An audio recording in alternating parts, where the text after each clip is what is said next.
What could have been? This is a topic that comes up all the time when it comes to media and especially superhero media. What could have been if the DCEU kept going? What could have been if we got that Batfleck movie with Deathstroke as the main villain? What could have been if X-Men 97 kept season 2 showrunner? Again, some of these things we don't have answers for. Some of them we got the full storyboard and we know exactly what was supposed to happen, and unfortunately, we will never get to see. These questions come up all the time when it comes to the world of comic books and media around comic books. And that's why today we are going to be talking about one of the most outrageous examples of this. And that's why today we are talking Spectacular Spider-Man Season 3, What Could Have Been. But before we get into anything, guys, please, for me, like this video, subscribe to the page, click that noti bell. Alright, Spectacular Spider-Man Season 3. As many of you may know, Season 3 was all but confirmed, and the showrunners and creators did have a full plan for an entire Season 3. And the only reason we did not get it was simply because Disney and Sony could not come to an agreement, and Disney reacquired the rights to Spider-Man's animation and any type of shows that comes out around their animation and licensing for their shows. That's also why we probably will never see a season 3 of Spectacular Spider-Man, which is a huge shame because the rights are still mixed up between the two companies. And say what you will about Ultimate Spider-Man, I know a lot of people hate it.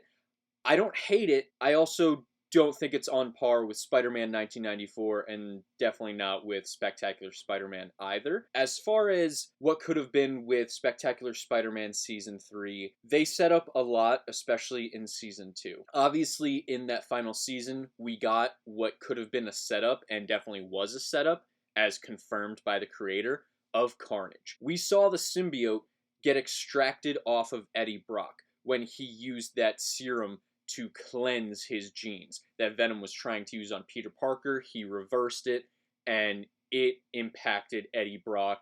Eddie Brock kind of started to go insane, so he was going to be indoctrinated and enrolled in Ravencroft. And that would have also introduced us to Cletus Cassidy, who was actually teased in the show. I believe it was Electro when he was in that little bit of a round circle with Electro, Doc Ock. Cletus Cassidy was mentioned, and I believe even appeared on screen very briefly. And then at the end of the episode, after Venom is defeated and the symbiote kind of falls down into the sewers, we do see it start to look like it's morphing a little bit. And I do really believe, and actually after doing some research, it was confirmed, that Carnage was going to appear in Season 3. But not only that, they were going to do something similar to what Spider-Man 1994 did, and that's bring Venom back and have Venom and Spider-Man have to team up against Carnage, which is a storyline that often happens in the comics and animation. And I think that's honestly a really big shame that we never got that on screen. I think them rekindling their friendship, especially because this is a story in which Eddie Brock and Peter Parker grew up together. They were best friends, and then they went from friends to mortal enemies. And then having to go from friends, best friends, to then enemies who absolutely... Venom hates Peter Parker. Eddie Brock hates Peter Parker in that moment. And having to then go from that to being on the same side again would have been such an interesting and fascinating dynamic. It would have shown so much character growth, especially for Eddie Brock and Venom. And it's just a real shame that we never got that. But that's actually not only it. We got a ton more that was teased. In Season 2, I believe it was actually the finale, Mac Gargan is teased. And if anyone knows anything about Spider-Man, that's Scorpion. And for me personally, this is the one that I think infuriates me most, because Scorpion is by far my favorite Spider-Man villain. So the fact that we did not get him in either of the two seasons, and then we get his name teased, but then he just never appears because of legal rights that end up canceling the show and starting a brand new one, that is such a shame, because I feel like especially in that universe and the way they handled their villains, Scorpion could have been done an amazing justice, and he could have been a really, really cool villain. But that's not even the end of it, because it actually goes deeper than that. As we saw in the finale, Gwen and Peter finally did confess their feelings for one another, but they didn't end up together. She ended up with Harry because Harry heard their confession to each other, and he decided to manipulate her, to keep her with him. And that's why, as confirmed by the creators, we were going to get a storyline in which Harry Osborn did become the Green Goblin.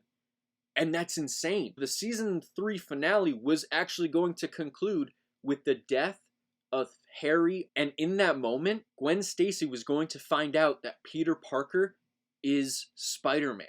Again, these are huge, insane revelations that, given what happened in season 1 and season 2, and the way this show handled the relationship dynamics was absolutely perfect. To the point where, if they had gone this route, there would have been so much emotional weight. Even if Harry did become a monster, we would have still felt for him because we remembered how he was in season 1. And then seeing Gwen and Peter finally get together, seeing her finally know that he's Spider-Man and understand more maybe why he did things, why he decided to take a picture of the lizard. Maybe he didn't actually go home. We all know he didn't.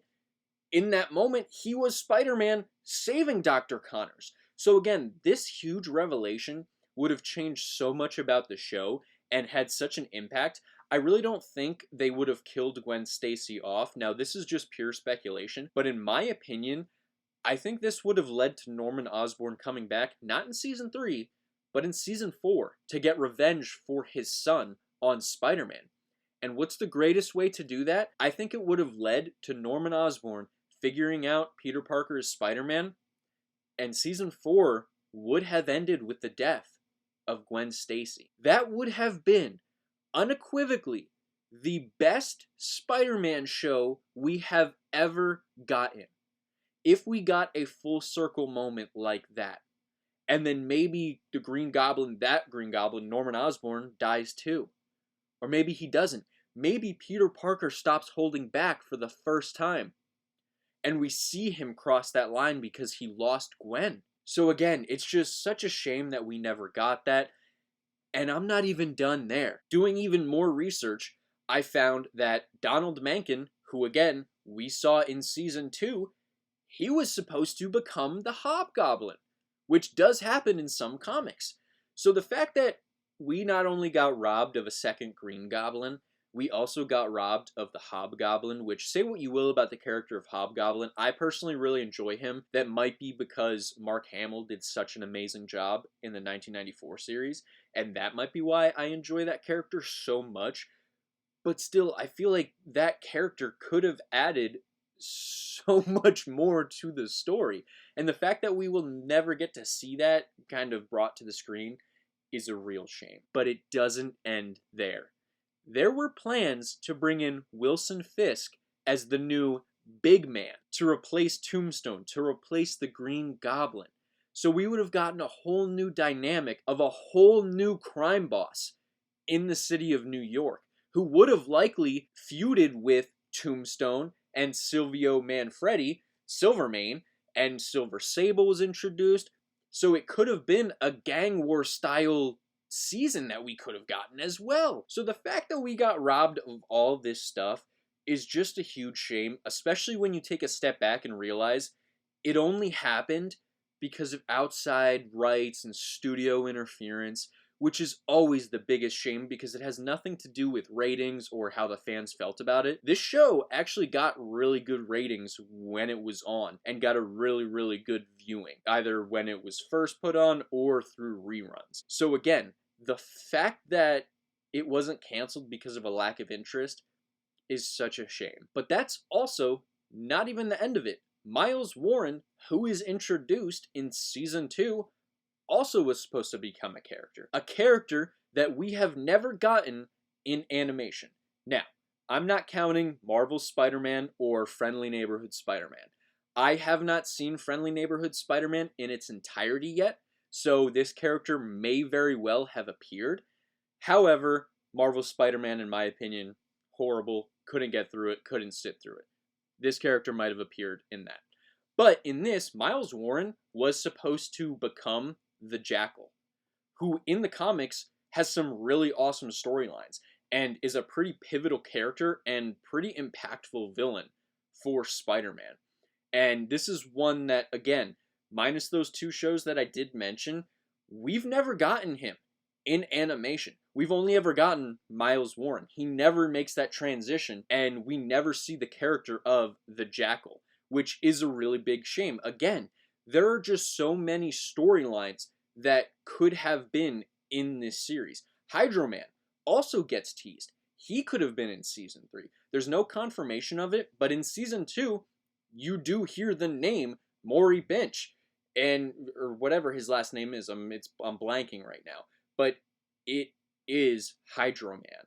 So the fact that we got robbed of Hydro-Man, Wilson Fisk, Hobgoblin, Harry Osborn as Green Goblin, the Scorpion, the Jackal, that is just absolutely atrocious. And it's a real shame because the people who miss out aren't the ones at the studios or the companies who argue about these because they'll just make a different series. It's the fans. Spectacular Spider-Man is widely regarded as a top 2 Spider-Man show of all time, and I have it in my top 2. It's below Spider-Man 1994, but if we got a season 3, like what was described and what was planned, Spectacular Spider-Man, even though I grew up with Spider-Man 1994, would have surpassed that show. And if we got a season 4 that was anything like anything that I mentioned could have happened in season 4, it would be on par with shows like Batman the Animated Series and be in the conversation for best animated superhero show ever. And that's why it's such a shame, because we will never, ever see a return of Spectacular Spider-Man. Josh Keaton, who voiced Spider-Man, did confirm he would definitely return, but even he said because of the rights and the licensing issues, it's very unlikely to happen. But let me know what all of you think. Would you have enjoyed a Spectacular Spider-Man Season 3? Can you think of any other show or movie series that got derailed this badly? Let me know down in the comments below. And while you guys are down there, like this video, subscribe to the page, hit that noti bell, and I'll see all of you in the next video. Goodbye.